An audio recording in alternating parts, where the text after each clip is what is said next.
Bonjour à tous, bienvenue dans un nouveau webinaire de l'école Gray-Scott. Donc là, ce coup-ci, on va parler de NumPy et de Python. Pour un petit rappel, donc Gray-Scott, l'école Gray-Scott, c'est une école qui va avoir lieu du 1er au 12 juillet 2024. Les inscriptions sont ouvertes depuis la semaine dernière. Là, actuellement, pour le LAP, on a 19 inscriptions, une petite vingtaine d'inscriptions. Il reste à peu près 12-13 places. Donc dépêchez-vous de vous inscrire si vous voulez venir. On va parler dans cette école d'architecture CPU, d'architecture GPU, de précision, de profilage, de mémoire de calcul. On va aborder le C++, le Rust, Fortran et Python. Donc on va voir notamment en première partie aujourd'hui. On va faire aussi du CUDA. On va utiliser des bibliothèques comme SYCL, comme Eve, comme OpenACC. En Python, on va faire du QNumérique, du Legate, du TensorFlow, du PyTorch, du JAX, des choses comme ça.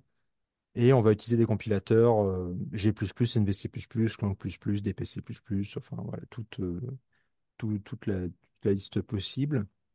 Donc il y a trois modalités d'inscription dans cette école. La première, donc j'en ai déjà un peu parlé, c'est directement de venir à Annecy au LAP. Donc là, on est limité à 32 places, qui reste une bonne dizaine de places, mais bon, ça part quand même assez vite. La particularité, donc, c'est qu'il y aura une journée de bootstrap à Annecy. Donc, l'idée, c'est que vous veniez avec vos projets, les choses que vous voulez améliorer en termes de calcul. Et pendant cette journée-là, on va vous aider à améliorer vos performances, vos codes en général. Donc, la deuxième modalité d'inscription, c'est en distanciel, mais sur des sites satellites. Donc là, on a une dizaine de sites satellites. Donc, a priori, vous devriez trouver un site satellite pas trop loin de chez vous. Donc, sachant on va de l'Île-de-France à Toulouse en passant par, on a Nantes, on a Montpellier qui est en train de se faire, on a Marseille, et puis on a un site aussi en Belgique, un site au Maroc. Enfin, on a pas mal de sites satellites là-dessus. Donc, tout est sur la page Indico de l'école. Et la dernière modalité d'inscription, c'est en distanciel, vraiment à la carte. Donc, on va tout streamer sur YouTube en direct. Et donc, typiquement, si vous n'avez pas forcément le temps de tout suivre, vous pouvez suivre à la carte l'école. Alors, vous aurez évidemment pas forcément les ressources de calcul qu'on va mettre à disposition au LAP ou dans les sites satellites, mais ça peut déjà permettre de suivre une bonne partie de l'école. Sur ce, je donne la parole à Alice et je vous souhaite un bon webinaire. Merci Pierre. Je vais peut-être commencer par me présenter. Je suis Alice Faure, je suis ingénieure en calcul scientifique au laboratoire Univers et Particules de Montpellier. J'ai travaillé avec du Python pour le projet CTA Dirac, qui est un projet de gestion des calculs dans des environnements distribués pour le télescope CTA. Et Jean-Marc aussi, si tu veux te présenter peut-être. Bonjour à tous, Jean-Marc Collet, ingénieur de recherche à l'EPNHU à Paris. Je travaille depuis plusieurs années avec le langage Python sur des projets en astrophysique. J'ai été amené régulièrement à faire de l'optimisation de code donc en Python. Donc on va vous présenter Python pour CPU. Alors Python, on le présente plus, mais on va quand même le présenter. C'est un langage de programmation qui est généraliste et qui est open source. Et il est très flexible car il dispose de nombreuses bibliothèques spécialisées. Et donc, j'imagine que vous le savez, mais c'est un des langages les plus populaires, surtout dans l'enseignement et la recherche. Et il est très utilisé dans le domaine d'analyse de données, de machine learning, de développement. Mais on peut aussi l'utiliser pour le calcul scientifique. On va essayer de vous montrer pourquoi. Un petit rappel sur le principe de Python. C'est un langage qu'on utilise comme un langage interprété. Donc en fait, il n'est pas compilé en code machine comme le C ou le Fortran, mais il est compilé en bytecode. Donc c'est un format intermédiaire qui va être lu et exécuté ligne par ligne par l'interpréteur. L'interpréteur de référence, c'est Python, c'est celui que la plupart des gens utilisent. Et donc en fait, le code Python, il va être plus lent qu'un code qu'on a compilé entièrement, mais il va être aussi plus souple et plus facile à utiliser. Par exemple, vous savez, il est dynamiquement typé. Donc, on n'a pas besoin de spécifier le type de la variable qu'on déclare. Et donc, ça le rend très facile à utiliser, même si on peut aussi faire pas mal d'erreurs. Et c'est aussi un langage qui est multiparadigme, donc qui permet de faire de la programmation impérative, de la programmation orientée objet et aussi de la programmation fonctionnelle. Un petit historique de Python pour vous montrer que c'est quand même un langage qui date des années 90, donc il y a 30 ans. Donc il a été développé au début par Guido van Rossum qui voulait obtenir un langage qui était clair et facile à apprendre. C'était vraiment l'objectif quand il développait Python. Donc il y a la philosophie qui est résumée dans le Zen of Python. Alors j'ai mis les slides dans l'indico, hein, donc vous pouvez cliquer sur les liens. Et donc ça a été nommé en référence au Monty Python. Et il y a plusieurs versions majeures qui ont été publiées depuis les années 90. Donc on en est à la version 3 qui a été publiée en 2008. Donc c'est la dernière version majeure. Et donc à savoir aujourd'hui les versions mineures, donc 3.10, 3.11, etc. La version 3.11 est censée être 10 à 60 fois plus rapide que la version 3.10. Et aujourd'hui, je crois qu'on en est à la version 3.13 ou quelque chose comme ça. Voilà pour l'historique. Alors, comme vous avez vu, Python, c'était surtout développé pour être facile, mais il y a beaucoup de bibliothèques de calcul qui sont utilisées dans Python, qui sont écrites en C et qui sont compilées. Et donc, ça nous permet de faire quand même des calculs assez rapides. Le seul ralentissement dans l'exécution, c'est lorsqu'elles vont être appelées par le code Python. Donc, c'est un peu l'argument de Python, c'est le coût de l'appel Python est négligeable devant le temps qu'on va passer à faire le calcul dans la bibliothèque écrite en C. Donc voilà, un moyen simple d'avoir un code Python qui est rapide, c'est de passer la majeure partie du temps à utiliser des bibliothèques optimisées. Donc, on va vous présenter différents outils, différentes bibliothèques. Et on peut aussi utiliser des compilateurs pour des sous-ensembles du langage Python pour accélérer le code Python. Donc ça, on va en parler aussi par la suite. Donc on va essayer de vous faire un petit panorama dans ce webinaire. Mais dans le cours Python CPU de l'école Gray-Scott en juillet, on apprendra vraiment à écrire un code Python qui est rapide et à l'optimiser pour le processeur. Alors, on a besoin de quelques outils avant pour savoir si notre code est assez rapide ou pas. Donc, on va vous parler de profilage. Comment on profile en Python? Il y a plusieurs profileurs qui existent. On a choisi de vous présenter PySpy. Donc pareil, vous pouvez cliquer sur le lien dans les slides qui sont sur l'indico. Alors PySpy, pourquoi il est sympa? C'est parce que c'est un profileur par échantillonnage pour les programmes Python et il peut profiler des codes multithread et multiprocessus. Il peut aussi profiler les extensions natives qui sont écrites en C++, donc ce qu'on va appeler dans les bibliothèques de calcul par exemple. Et on peut l'utiliser sans avoir à modifier le code qu'on profile. Donc c'est assez pratique.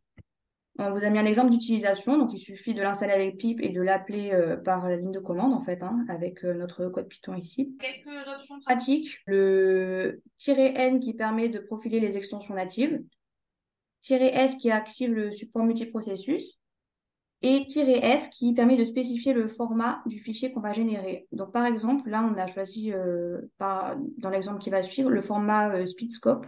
C'est une appli que vous pouvez cliquer, vous avez le lien. Et en fait, ça vous permet de visualiser les résultats du profilage sous la forme de graphes, donc de flame graph par exemple, comme celui-ci. Donc voilà, ça c'est un petit exemple de programme. Donc, ça c'est le programme qu'on va utiliser dans notre école Gray-Scott, hein, qu'on a le programme Python. Je l'ai profilé avec PySpy. J'ai généré un profil au format Speedscope et donc je l'ai ouvert dans l'appli Speedscope. Et donc avec le mode Left Heavy, je peux visualiser le temps qui est passé dans chaque fonction. Donc là, vous voyez, j'ai ma fonction main, je simule les images pour la réaction de diffusion de Gray-Scott. Là, j'ai la fonction de calcul. Et dans Gray-Scott, j'ai des fonctions de calcul du Laplacien, c'est les fonctions les fonctions de calcul avec NumPy. Et donc ici, vous voyez les extensions natives en fait de NumPy. Donc vous voyez que là, on passe beaucoup de temps dans Laplacian NumPy, donc a priori, c'est celle-là qu'il va falloir optimiser. Donc si jamais vous avez profilé votre programme et vous avez trouvé une fonction sur laquelle il va falloir passer du temps à travailler pour l'optimiser, un outil assez sympathique, c'est le module TimeIt. C'est un outil pour mesurer le temps d'exécution d'une instruction Python. Donc, ça vous permet à chaque fois que vous modifiez votre fonction d'ensuite vérifier que vous avez bien réduit son temps d'exécution. Alors, à utiliser, c'est assez pratique parce qu'il y a à la fois une interface en ligne de commande et une interface Python. Donc voilà, là ici, on va mesurer le temps d'exécution de cette instruction-là en ligne de commande et avec Python ici. À noter que l'interface en ligne de commande, elle va déterminer automatiquement le nombre de répétitions à effectuer parce qu'en fait, ce qui est bien dans TimeIt, c'est que le module va déterminer le nombre de répétitions du chronométrage qu'on fait. Donc, on va exécuter l'instruction n fois. Et voilà, donc ici, là, on a des petites statistiques sur l'exécution. Et dans IPython, donc par exemple, quand on utilise un notebook Jupyter, on a des commandes magiques, donc c'est des sortes de raccourcis qui sont intégrés. Et il y a le raccourci time it, donc pourcentage time it. Donc il suffit de marquer pourcentage time it et l'instruction que vous voulez chronométrer et ça va vous faire, ça va vous rendre le temps d'exécution. Donc c'est ce pourcentage time it qu'on utilise dans la suite des exemples du webinaire.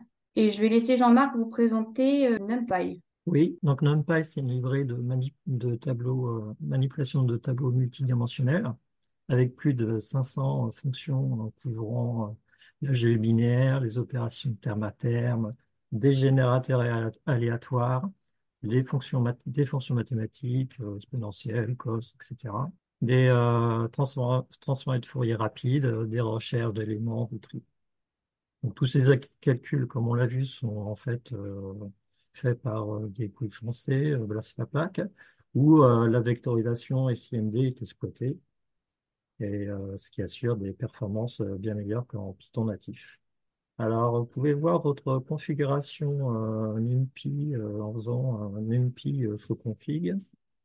Donc là, chez moi, par exemple, sur mon installation, j'ai un OpenBLAS.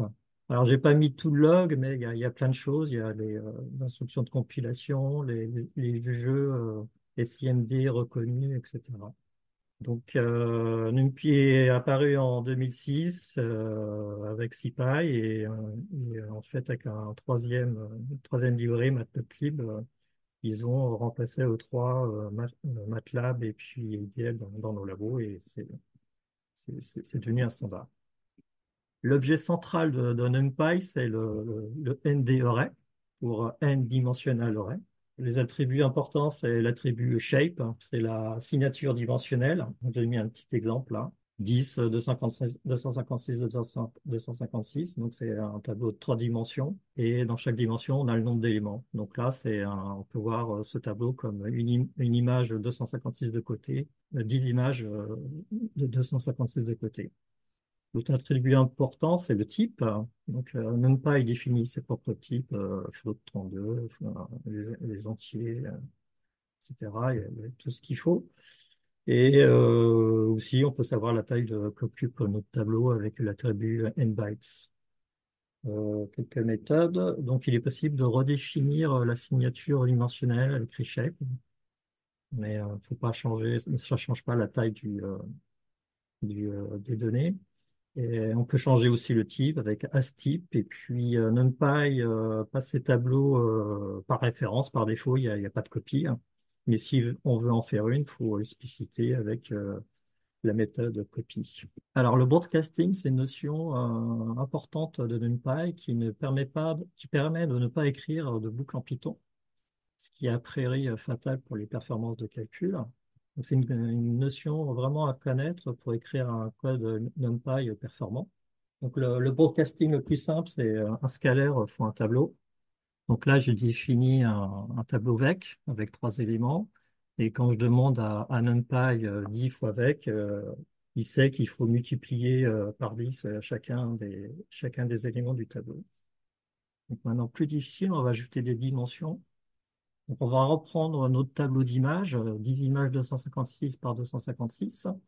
On veut calibrer individuellement avec un scalaire. Donc chaque image a un coefficient de calibration, comme c'est dans un tableau avec 10 éléments. Donc j'ai fait une petite simulation donc, avec un tirage aléatoire, uniforme. Donc les tirages aléatoires, ils rendent toujours un tableau 1D. Donc, pour avoir ma bonne signature dimensionnelle, je dois faire un reshape. Donc, je dois avoir bien le même nombre de samples dans le tirage que dans mon tableau multidimensionnel. Donc, même chose pour les coefs, pas de souci. Donc, là, il n'y a pas besoin de reshape. Et quand je veux faire la calibration, coef fois image, j'ai un message d'erreur où apparaît le podcast, il dit, je ne sais pas quoi faire de ton tableau 10 fois 10, 256 fois 256. Alors, on va voir pourquoi. Alors, le broadcasting, les conditions de broadcast sont simples, en fait. Il faut que les dimensions de même rang soient identiques, ou bien que l'une de ces dimensions soit égale à 1. Par contre, ce qui est Ce qui n'est pas évident, c'est la notion de même rang, parce que c'est pas la même chose qui est retournée par l'attribut shape. En fait, l'origine du rang est à droite. Alors, c'est assez logique quand on prend ce petit exemple tiré de la NumPy. Donc, on a un tableau 4 x 3, ou un tableau 3 éléments. Donc, le tableau un élément est vu comme une ligne. Donc, si on veut étendre le tableau B pour avoir le même nombre d'éléments que le tableau A, il faut que le tableau B ait le même nombre d'éléments que A a de colonnes. Donc, c'est bien l'indice complètement à droite qu'il faut comparer. Donc, on a un tableau de 10 images, fois notre vecteur de coef qui plante, alors que faire? Alors, on pourra demander de changer en amont la signature du tableau. Mais on va exclure ça. On peut passer par une boucle. On a vu que le produit scalaire fois un tableau, ça marche toujours.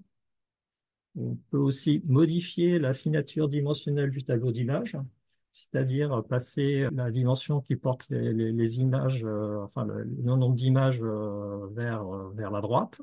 Ou bien on peut travailler sur la signature dimensionnelle du tableau de coef en faisant en sorte que 10 apparaisse au même rang que le 10 du tableau d'image. Donc on va voir la solution 1, boucle naïve.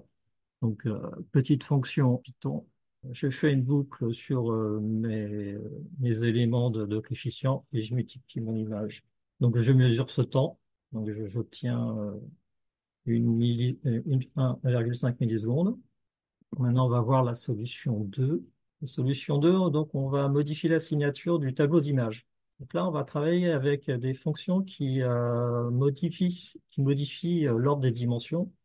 Donc NumPy en propose 3. Transpose, qui inverse l'ordre, c'est celle qu'on connaît le mieux, c'est celle qu'on a connue avec l'algèbre linéaire et les matrices. Et il y a aussi une instruction qui s'appelle MoveAxis, et en fait insère une dimension donc qui prend en paramètre un tableau et deux indices. Donc ça insère l'indice IS à la place de l'indice ID. Je vous ai fait un petit exemple en bas. Donc j'ai mon tableau AA, qui a une signature de 1, 2, 3. Et quand je fais un move axis, dépasse-moi la dimension à l'indice 0 sur 2, il me met 1 complètement à droite. Voilà. Et il décale vers la gauche les autres dimensions. Et il y a aussi une troisième instruction qui s'appelle swap axis qui fait un échange.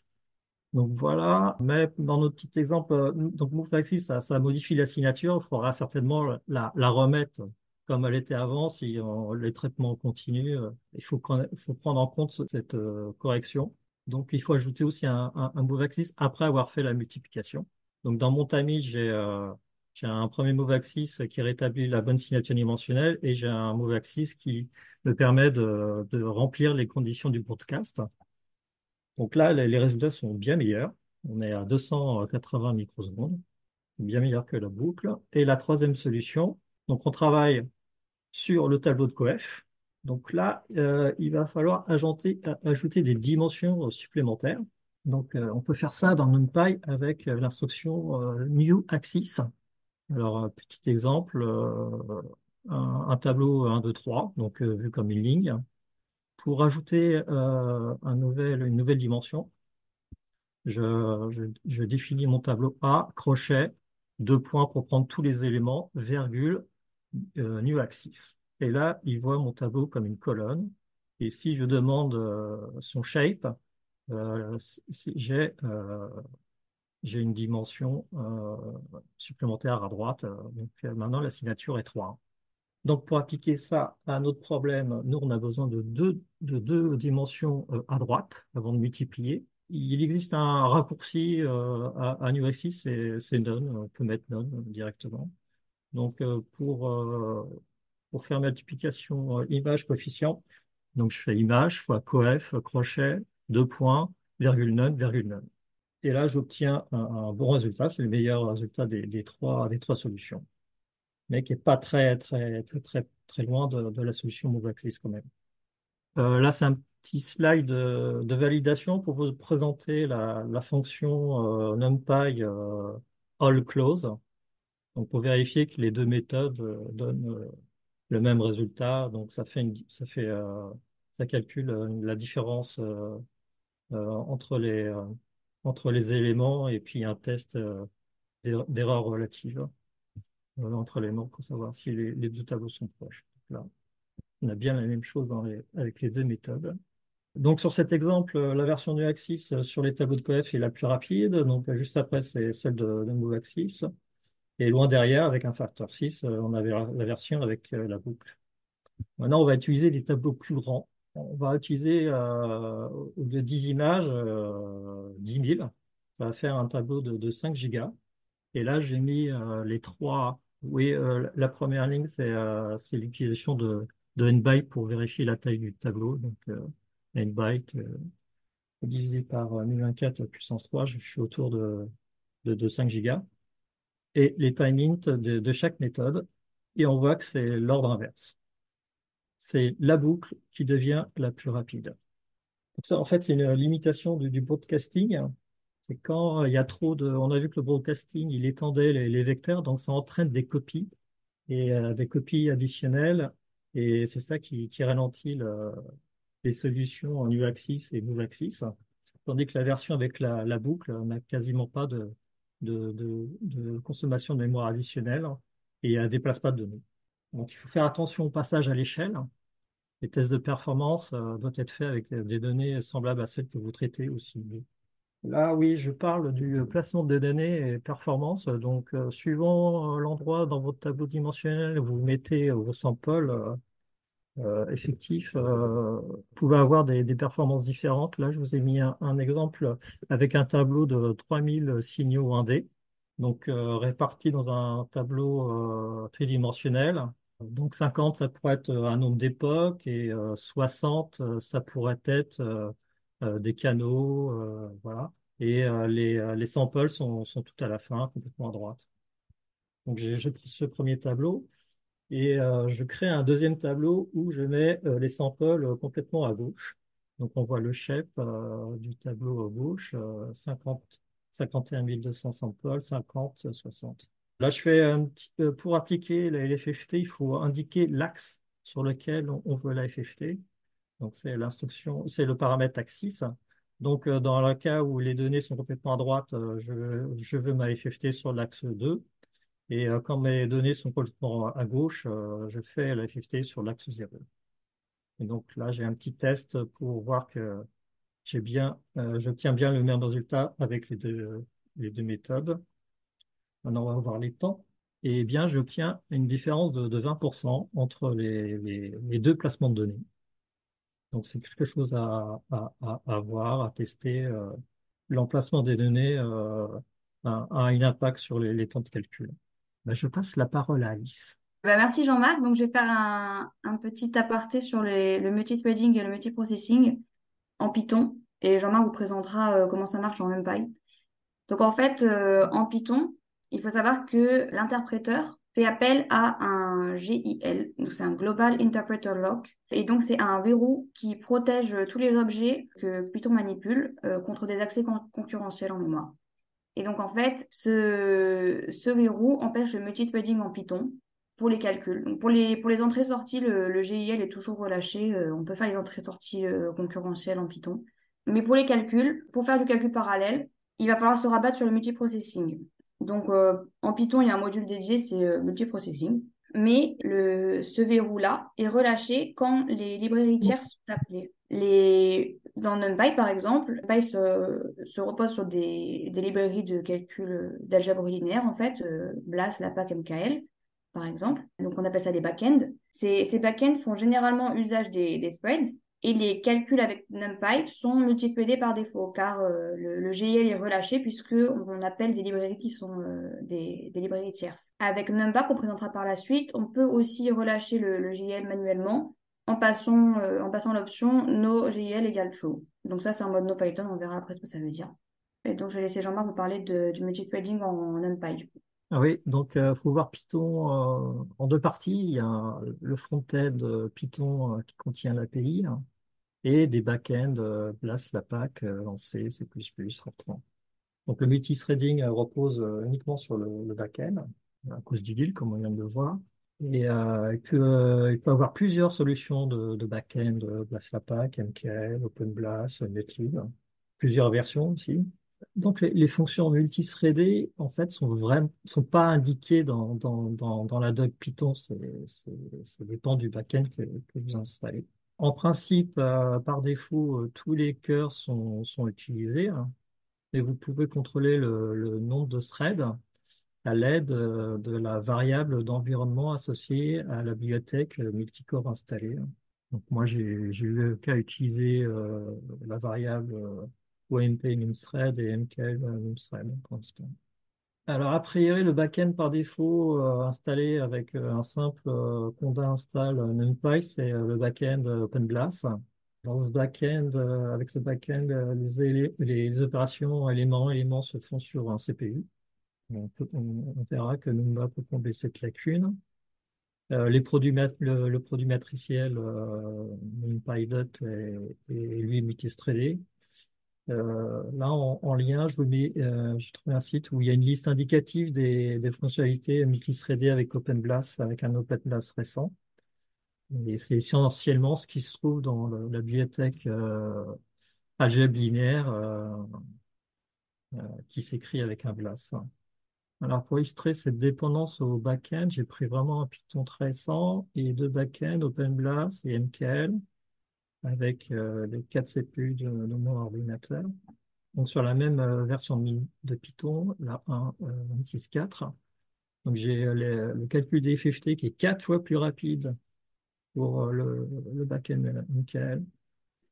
Opération matricielle vectorielle MDOT sur le produit scalaire de deux vecteurs et une fois, une fois et demie plus rapide avec MKL. Des opérations terme à terme et quasiment deux fois plus rapide avec le backend MKL et il est multithreadé. Des fonctions mathématiques sont aussi plus rapides sur MKL avec un facteur 3,8. Les seules fonctions pour laquelle j'ai trouvé que OpenBLAS était plus rapide, c'est les recherches de max et les fonctions de tri. Donc, je vous ai indiqué euh, le compte d'install pour avoir ce back-end MKL en bas du slide. Maintenant, je vais vous parler d'un clone de NumPy qui a été réalisé par Intel, qui s'appelle DPNP pour Data Parallel NumPy. Donc ça fonctionne sur les processeurs Intel. Il utilise comme backend one MKL Cycle BLAS, one MKL Cycle LAPACK, one MKL Cycle DFT pour les transformés de Fourier.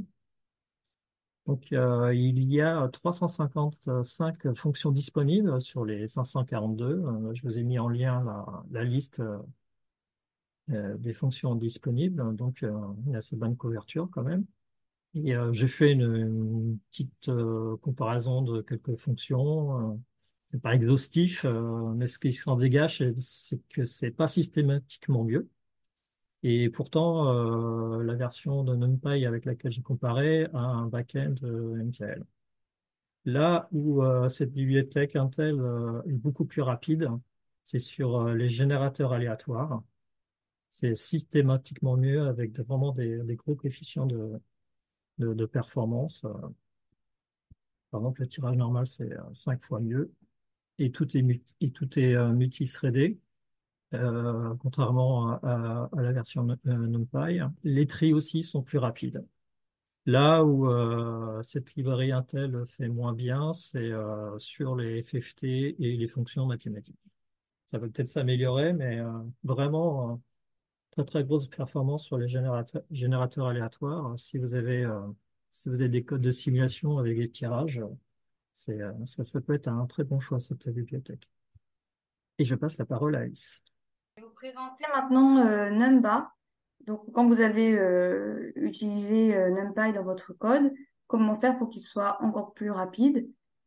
Pour ça, vous pouvez utiliser donc NumPy qui est un compilateur à la volée. Donc en anglais, c'est un compilateur JIT, Just in Time, qui va traduire les fonctions Python et NumPy de votre code en code machine optimisé. Donc, il utilise la bibliothèque LLVM, donc c'est le même principe que le langage Julia. Et donc NumPy, c'est fait pour différentes architectures, donc CPU, mais aussi GPU, et on peut faire du multithreading. Donc le principal argument de NumPy, c'est que les programmes Python qui sont compilés avec NumPy peuvent approcher les performances des codes C et Fortran. Après, il faut savoir que NumPy fonctionne surtout pour les codes qui utilisent des tableaux et des fonctions NumPy et des boucles for. Le reste, donc les fonctions SciPy, Matplotlib, etc., n'est pas supporté. En tout cas, il faut regarder sur la doc ce qui existe en NumPy, mais à savoir que voilà, si jamais vous avez un code qui utilise surtout NumPy, ça peut être une bonne solution. Alors, comment ça marche, ce principe de compilation just-in-time? Donc, dans NumPy, pour indiquer qu'on va compiler une fonction en langage machine, on place un décorateur avant cette fonction, donc ici. Donc, le décorateur en Python, c'est avec les arrobases. Et donc, en fait, NumPy, il va lire le bytecode Python pour la fonction qui est décorée. Il va le combiner avec des informations sur les arguments de la fonction, en fait. Donc, il va inférer le type des arguments de la fonction et il va pouvoir optimiser le code avec la bibliothèque LLVM et générer une version du code machine de la fonction qui va être adaptée aux capacités du CPU et donc on va exécuter le code de cette fonction, mais il va aussi placer cette version optimisée dans le cache et donc quand on va rappeler cette fonction, on va pouvoir utiliser la version qui est mise en cache, la version optimisée, et donc ça va être beaucoup plus rapide. Donc dans NumPy, il y a deux étapes. La première étape de compilation qui va ralentir en fait la première exécution de la fonction. Mais quand la fonction va être appelée sur les fois d'après, on va utiliser la version qui est en cache et donc ça va être beaucoup plus rapide. Alors, comme j'ai dit, il suffit de rajouter des décorateurs pour pouvoir indiquer qu'on veut optimiser les fonctions ou les boucles. Bon, désolé pour les captures d'écran qui sont qui sont pas trop bien passées en PDF. Donc, par exemple, le décorateur JIT, donc Just in Time, c'est celui qui est le plus utilisé.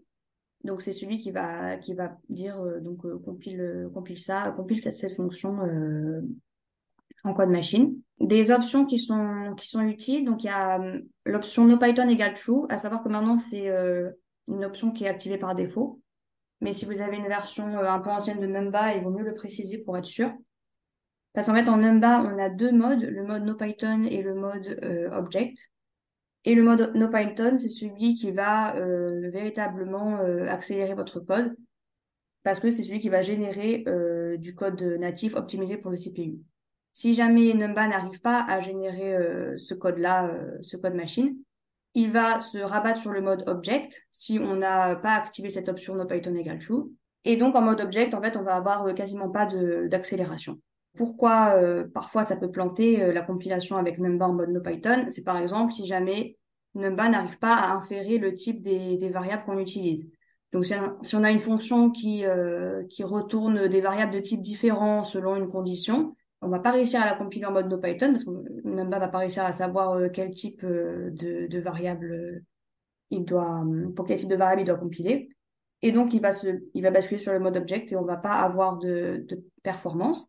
Donc, si on active le mode NoPython égale true, on aura un message d'erreur de la part de NumPy qui nous dira, bah là, j'arrive pas à compiler ta fonction, donc il va falloir la changer. C'est assez pratique, et c'est tellement pratique qu'on a même fait un raccourci, en fait, le décorateur njit, c'est le raccourci de JIT NoPython égale true.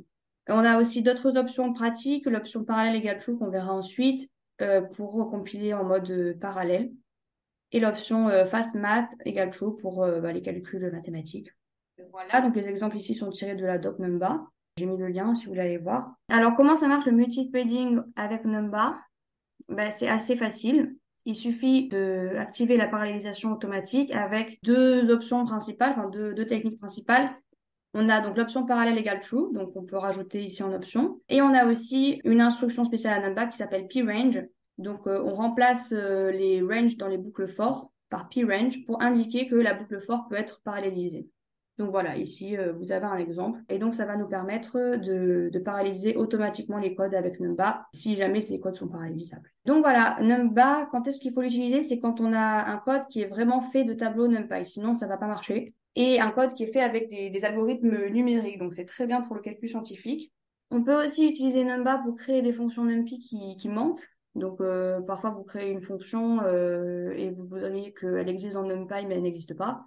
Bah, si vous rajoutez un décorateur Numba au-dessus, ça va activer la vectorisation. Et donc, vous aurez une version de votre fonction qui fonctionne de façon optimisée comme vous pourriez avoir avec une fonction NumPy. À noter, c'est que la première exécution avec NumPy est toujours plus lente puisqu'il y a l'étape de compilation. Donc, pour mesurer les performances des fonctions que vous optimisez avec Numba, il faut soit exécuter une première fois et ensuite mesurer le temps d'exécution des fois suivantes. Soit vous pouvez utiliser le module timeit puisqu'il va faire plusieurs itérations de l'exécution. Et donc, ça va lisser le temps que vous passez à la compilation lors de la première itération.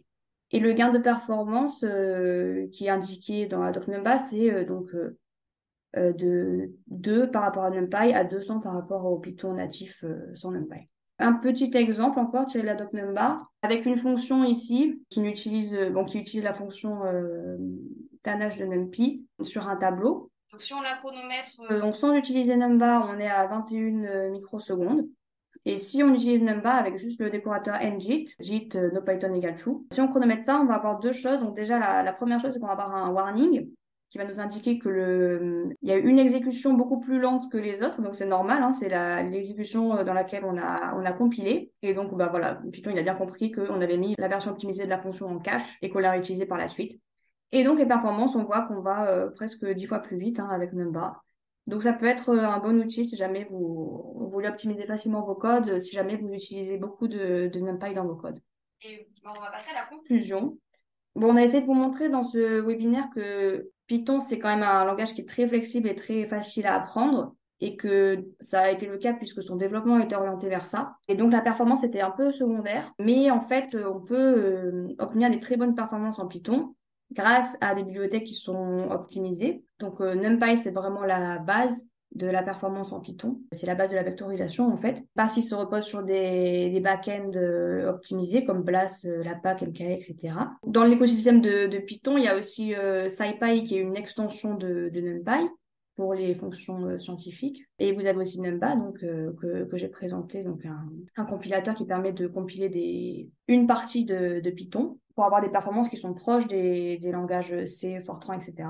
Et donc, le succès de NumPy, sur lequel se basent toutes les techniques d'optimisation, est tel que l'API de NumPy est clonée, entre autres pour des bibliothèques pour les GPU. Donc, vous avez, par exemple, l'API de NumPy qui est clonée pour JAX et pour QNumerix, donc de NVIDIA. Ça, c'est des bibliothèques qu'on verra dans le webinaire sur Python GPU qui aura lieu le 16 mai. Donc, voilà, si jamais vous voulez en apprendre plus sur les techniques d'optimisation pour GPU avec Python. Rendez-vous le 16 mai où on verra JAX, Numérix, PyTorch, etc.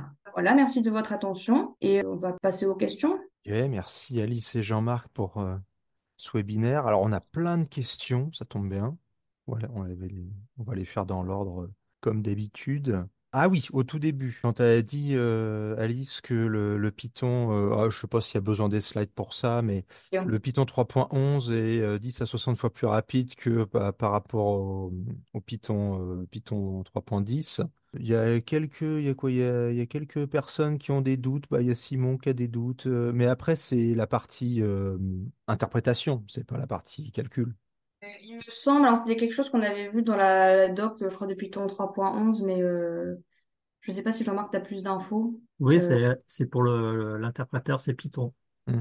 Oui, c'est ça. C'est l'interpréteur est plus vite, donc Mm. vous avez plus vite à appeler des fonctions ou des choses comme ça. Mais d'ailleurs, le Ouais. calcul reste le même. Enfin, il n'y a pas de. Oui, c'est des pourcents. Ah oui, c'est Mm. pas un X, ça, c'est un pourcent. Ah bah alors. Ok, ouais, 10 à 60%, ouais, ça c'est mieux. Ok, du coup.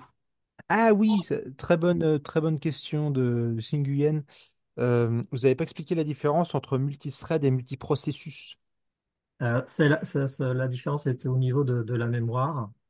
En multithread, la mémoire est commune. C'est le même espace mémoire. Tandis qu'en multiprocess, faut passer par le système pour avoir un espace de mémoire partagé. C'est beaucoup plus lourd et ça entraîne des lenteurs. Ok. David qui nous demande Reshape ne touche pas aux données internes, n'est-ce pas? Oui, c'est une façon de voir les données qui sont en fait stockées comme un tableau 1D, mais on peut avoir plusieurs interprétations de l'organisation des dimensions Ah, avec donc cette c'est ça, il n'y a pas fonction. de copie. Non, non, non. Et Euh, Astype? Ah, ça, c'est ta question d'après, j'y suis pas encore. Ah oui, Astap, ça, ça redéfinit de la mémoire par Oui, c'est une rapport conversion. Ouais. à... Ah ouais, ouais. Ah oui, c'est super loin, hein, le iStype. Ah oui, Yannick nous dit pour débugger le problème du broadcast, je trouve qu'il faut mieux utiliser des tableaux avec des longueurs différentes dans chacune des directions. Donc 10, 256, 128. Oui, bon, ça c'est un classique, hein, plutôt que de dire je fais des tableaux 512, vaut mieux faire des petites différences subtiles entre dimensions. D'un point de vue debugging, c'est vachement plus pratique. Tu peux pas inverser sans te gourer, quoi. Oui. C'est un conseil général, Oui, c'est dans sûr. tous les langages, ça c'est une très bonne Oui, oui, oui. astuce. C'était une réaction à l'exemple qui a été montré où les deux dimensions étaient pareilles. Oui. C'est clair, vaut mieux différencier d'une manière générale. Du coup, Lionel qui nous demande, du coup, peut-on considérer que Reshape ne prend pas beaucoup de temps? Ah, non, c'est rien. Mon Dieu, c'est rien du tout. Ouais. Bah après, le truc, c'est que tu peux dire, Reshape prend pas beaucoup de temps quand tu l'appelles, effectivement, mais ça peut avoir des conséquences sur les calculs derrière, quoi. C'est move axis, swap axis, transpose je pense, compte. Non, bah, en fait, transpose, alors Transpose, non, peut-être non, c'est trop simple. Ouais. transpose, le truc, c'est que quand tu demandes de transpose, il va juste changer les axes Ouais, ouais, dans, dans la, ouais, dans ouais, la définition de la matrice, mais il va pas faire la copie. ouais, ouais. Du coup, Euh, si tu te dis, t'appelles transpose et après tu dis c'est bon, j'ai transposé, tout va bien, ça va être efficace. En fait, non, parce qu'il faut le forcer à faire le NP as contiguous array, un truc comme ça, pour qu'il fasse la alors, transposition réelle. ouais. Donc voilà, faut faire attention de ne pas se faire avoir avec ça. Ensuite, Simon pose une autre question. Donc la partie multithread de NumPy avec BLAS/LAPACK concerne uniquement l'algèbre linéaire. Le reste de NumPy, arithmétique, maths, etc., n'utilise pas BLAS et n'est pas multithreadé ou pas? Comment ça se passe? Bah, j'ai vu que dans le cas où on a un back-end MKL, il y a des librairies Intel spécifiques aux fonctions mathématiques qui sont multithreadées. Hein. Hmm. Donc, oui, en fait, il peut avoir autre chose que du BLAS/LAPACK. Oui, tu as plusieurs back-ends. Ouais, ouais, ouais, Hmm. sur plusieurs parties des fonctionnalités de calcul. Hein. Bon, on pourrait imaginer qu'il y a un back-end de tri super performant. Ça existe, mais Patrick qui nous demande Intel DPNP ne marche pas sur CPU AMD. Ah, t'as testé. moi, j'ai pas testé. Non. Je suis sur un Intel. Bon, a priori, moi je dirais que ça marche parce qu'AMD c'est du AMD 64 et x86 par définition c'est la même chose. Donc en vrai, C'est le même jeu d'instructions, mais il y j'ai a, il y a pas peut-être des testé. petites subtilités en termes d'optimisation, mais a priori ça devrait marcher. Par contre, depuis quelques versions, donc ça c'est encore Simon qui nous dit, par contre, depuis quelques versions, il y a de plus en plus de vectorisation SIMD avec détection auto de possibilité du CPU, intégration de SVML aussi. Vous avez joué avec ça ou... Après, c'est des trucs un peu plus automatiques qui se passent en dessous, mais... Ça, Alors, c'est un truc que la MKL... Oui, ça aussi, c'est un truc, t'en as pas parlé ouais, de la MKL, parce que en fait, tu as la MKL que tu récupères par défaut qui va bien, mhm. et tu as la MKL que tu recompiles sur ton ordi qui va bien aussi, mais du coup, tu pas du tout les mêmes perfs. Il y a- Oui, oui, il est possible de compiler son backend, ouais, c'est tout à fait. Ouais, ça, c'est une Donc, situation assez avancée pour SVML. ML. Moi, je l'ai utilisé avec Numba.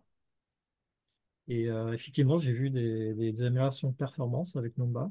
Mais par contre, j'ai eu des problèmes d'installation sur certaines machines et même sur ma machine, des fois, sur certaines versions de Python, j'arrivais pas à l'activer, mais elle a l'air difficile elle a l'air difficile pour l'installer, mais effectivement, ça apporte de bonnes performances. Le cas qui nous demande, y a-t-il un moyen de conserver la version compilée? Alors, je suppose que c'était dans la partie Numba, normalement, Oui, si je me alors rappelle pour bien. Numba, c'est possible, il me semble, en utilisant l'option cache égale true, pour vous éviter de recompiler à chaque fois si vous utilisez toujours la même version de la fonction. Il me semble que c'est cache égale true, mais je ne l'ai pas testé. Mais c'est juste Ok. une option à rajouter dans le décorateur. Bah, du coup, j'ai une question subsidiaire. Si tu mets cache égale true, est-ce qu'il est assez malin pour voir que l'architecture a changé, qu'il faut quand même qu'il recompile? Ah, ça, je sais pas. Parce que voilà, c'est quand on utilise des options comme ça, il faut faire attention pour être sûr qu'on va pas induire le truc en erreur. Ça serait quand même dommage. Mm. Sébastien qui nous dit, avec le jeu des OpenMP NumThread, MKL NumThread qui dépendent des backends installés, je prendrais plutôt le parti de wrapper mon appel avec HWLogBind, qui en principe réduira tout le monde dans tous les cas, et de dire quelle partie du savant on utilise. Oui, c'est pour avoir qu'une seule variable d'environnement à utiliser. Ah, David qui nous demande un avis sur Pitran. Moi, j'ai jamais utilisé, donc j'ai pas d'avis. Moi non plus, je connais pas. Lionel qui nous demande, pouvez-vous revenir sur la page NumPy, limitation du broadcasting? Je croyais que MoveAxis et NPNewAxis ne faisaient pas de copie. Vous voulez que je repartage l'écran peut-être? Bah, sauf si tu peux répondre sans, mais Oui. En fait, c'est pas ces instructions qui font de la copie, c'est le broadcasting. On peut revenir sur le slide où on voit le tableau qui est étendu, hein. Hmm, Et ça, c'est là où se passent les copies. hmm. Ah oui, il fait vraiment une copie. Ah oui. Ah, Ouais. c'est vrai que c'est ballot. Et c'est d'ailleurs même indiqué dans la doc. Ouais. Je me souviens, tu peux relire la doc du broadcasting. Ils avertissent et certains cas d'utilisation de broadcast sont néfastes pour les performances. C'est tout au début de la doc. Il faut toujours lire la doc. Très bon conseil. Ils avertissent de ça. Ce qui fait la copie, il me semble, c'est le mécanisme du broadcast. Parce que la solution New Axis ou la solution Move Axis sont quasiment équivalentes, elles sont au-delà de la seconde. Donc je pense que c'est au niveau du mécanisme du broadcast que la lenteur se trouve. Et il y a Nat qui nous dit aussi, ouais, dans le genre Pitran, il y a aussi Pixel, c'est vrai. Après, il y a beaucoup, beaucoup de choses en Python, donc on ne va pas pouvoir tout aborder non plus, hein, mais... Et ouais, il n'y a pas d'autres questions. Alors, merci beaucoup à tout le monde. Je vous remercie pour votre présentation. Encore des merci. Oh, bon, bah, quand il y a beaucoup de merci dans le chat, c'est le moment où il faut s'arrêter. Donc, on vous remercie encore une fois pour votre présentation. Et bah, on vous dit merci encore. Et puis à la prochaine. Merci à vous. Merci à tous, au revoir. Au revoir.